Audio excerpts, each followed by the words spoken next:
Kære kolleger, efter 4 fantastiske dage i The Sunny Florida, på mange måder en varm oplevelse, så får I lige en hilsen om, hvad Henrik og jeg vi har oplevet.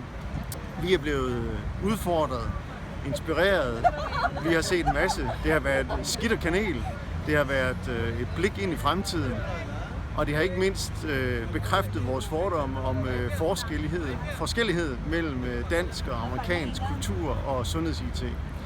Men det ændrer ikke ved, at vi har lært en masse om ting, der er på vej, ting, som også kommer til Danmark. Og det glæder vi os til at fortælle jer mere om på den rejse, vi skal ind på. På afdelingsmødet på næste fredag, der vil jeg give jer nogle stemningsbilleder. Og så glæder jeg mig meget til på afdelingsarrangementet den 9. marts og udfolde lidt mere, hvad det betyder for den forretning, som vi driver. Inden for de næste par dage, så kommer der en invitation til den 9. marts. Vi ved ikke helt præcis endnu, hvordan agendaet bliver og tidsplanen, men det kommer ud enten i dag eller allersenest på mandag næste uge. Så glæd jer, og så glæder vi os til at se jer alle sammen igen